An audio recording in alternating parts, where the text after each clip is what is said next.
Hi viewers, welcome to our channel. ఇవాళ మనం ఒక్క పూజతోటి మన తలరాతను మార్చేసే గణపతి యొక్క పూజా విధానాన్ని తెలుసుకుందామా. మరి సర్వ విఘ్నాలకు అధిపతి గణపతి దేవుడే. మరి మనకి కార్యాలు ఏవి తలపెట్టినవన్నీ కావటం లేదు. మనకి ఏదన్నా పీకలోతు సమస్యలు ఉన్నాయి, ఆర్థిక సమస్యలు ఉన్నాయి, కుటుంబ సమస్యలు ఉన్నాయి, వివాహ సమస్యలు ఉన్నాయి, గ్రహ బాధల వల్ల అనుకున్న పనులు ఏవి నెరవేరటం లేదు.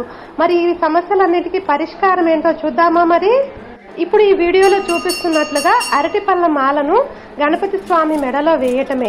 అది ఎలా వేయాలనేది, ఆ వివరాలు అనేది ఇప్పుడు తెలుసుకుందాము. ముందుగా మనము 11 అరటి పళ్ళను అనేది ఒక మాలగా కట్టుకోవాలి. అది గణపతి స్వామి మెడలో వేయాలి.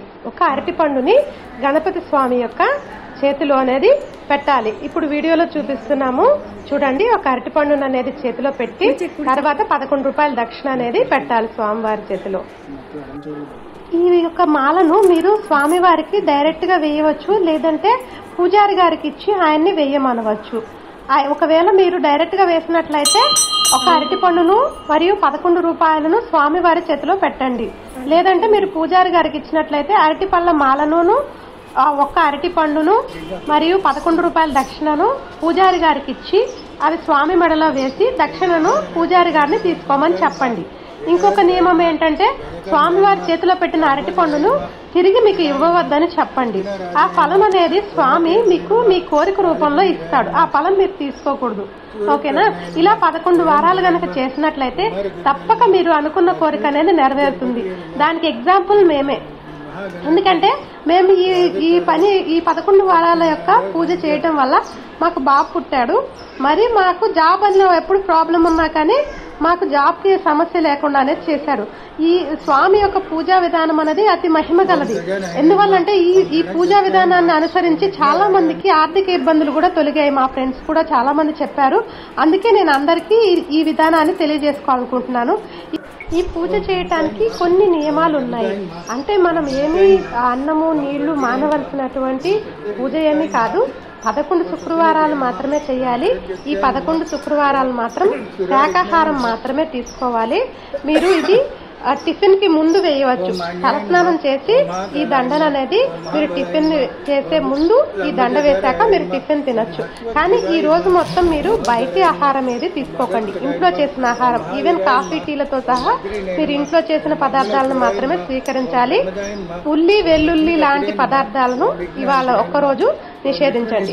ఇది తప్పక వేరే నియమాలేం లేవు. తలస్నానం చేయటము, శాకాహారం మాత్రమే తీసుకోవటము, బ్రహ్మచర్య దీక్షను తీసుకోవటం. ఈ 11 వారాలు అంటే మొత్తం 11 వారాలుగా శుక్రవారం మాత్రమే మనం దండ వేసిన రోజు బ్రహ్మచర్య దీక్షను పాటించాలి. మరి మీకు కొంతమంది అడుగుతారు, మాకు ఇంట్లో ఇబ్బంది వచ్చినప్పుడు వేయవచ్చా?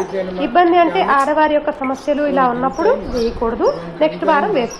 ఇప్పుడు మీరు ఏదైతే కోరిక కోరుతున్నారో ఆ కోరికని గణపతి స్వామికి మీరు చెప్పుకునేటప్పుడు ఒక చిన్న నియమం అయితే ఉన్నది.